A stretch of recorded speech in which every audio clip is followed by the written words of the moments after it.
As we go further, beautiful Chevra, I think it's important to note a couple of points just to think about. I would start off by saying, between now and next recording, whatever you know about anything to do with well-being, implement it to the best of your ability. And I would like to add this, that when we're speaking about our world of well-being, it's important to recognize that there are several different dimensions to take into consideration. And that is, for example, what do I know about well-being? What does it mean to me? When I speak about well-being, what emotions come up? For example, what are my standards and practices now?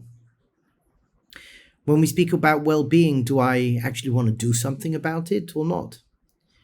I'll add this point in, which sometimes people get triggered by. I believe it needs to be said, and that is that, we can have all the excuses in the world, but at the end of the day, the reason why I do something or the reason why I don't do something is because either I care for it, so I do it, or I don't care for it, so I don't do it. So there's many things that I may not do, which is really important to me in my head, but obviously I just don't care enough for it, so to speak, in order to do it. It's not as important to me in order to do it. So I hear a lot of excuses, not turning up on time, consistency, this, that, the other, whatever it may be. Depending on how important something is to you, depending on how much you care for it, is the ticket to know if you're going to do it or not. So our mindset, our frameworks of thinking in regards to anything we do in life is so important, but especially to the world of well-being. Sometimes a person thinks, look, I'm young now, I can get away with it. But as we know that, number one, what we do in our youth affects what we are in our older years. If a person wants to live 120 years, they have to start living a certain way earlier than that in order to get that. As well, people's observations on illness. It's like, a person's got diabetes. Yeah, they're older now, or they've got this, they've got that, lung capacity. Well, how much of that actually was in a person's control? For example, cutting down on sugars or changing one's eating habits. That does affect how we function in our old age. It as well changes the quality of our life in the now. So these are things to think about.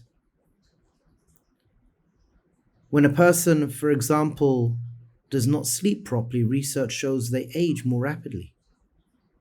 The food that the person puts into their mouth, they'll age more rapidly. The lack of movement, they'll age more rapidly. All of these things make a difference. Lung capacity. Lung capacity has a direct impact on so many different elements and dimensions of your everyday functional living. Our immune system, our brain power. My wonderful grandfather, for years and years and years and years, he does exercise most mornings, but one thing he's very conscious of is doing squats. Leg exercises, leg mobility and squats. And I asked him, I said, why? He says, because in my old age, I want to have strong legs. I don't want to stop at all exercising. I want to make sure that I can exercise throughout all my years in order to be strong. I don't want to walk around and I've got no life. I want to be able to pop up a chair, stand up, sit down, run around, climb upstairs.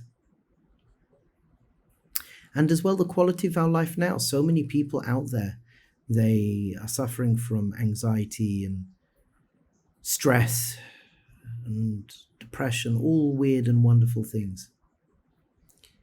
Question is, can we do something about it? The answer is definitively yes, we can. And when we choose to live a life and we take into consideration our well-being, our physical health, and the different dimensions of our physical health, understanding what our physical health is and how it works and how it impacts us dramatically,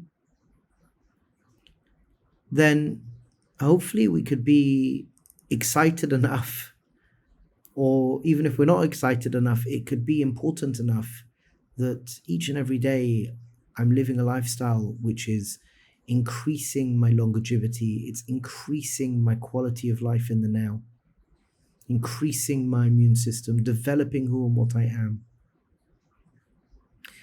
And to push ourselves in this direction is so important. It's so important on pretty much every single dimension of our well-being. And being in this world for 16, 17 years already, I've seen the dramatic effect it has on people. I've seen the healing. I've seen people who were mamash in the pits of hell come to living in a Garden of Eden. They were down, dark, miserable, depressed, and they are up. They are light. They're happy. They're joyful. And all of us, if we own our well-being and we give it our definition, we learn about it, developing our mind, it changes everything, changes absolutely everything. The takeaway until now is just educate yourself. Think about, take a pencil and paper. What does living well mean to you? How important is it? Are you doing things now? Write it down. And if you can, start to change your life now. Walk, drink more, sleep better, whatever it may be. A change anywhere is a change everywhere. Mamash Chevra, bracha, mazel, and hatzlacha. May you experience simchas achayim, yishuv das, archavas hadas, menuchas nefesh. All good things for all of us.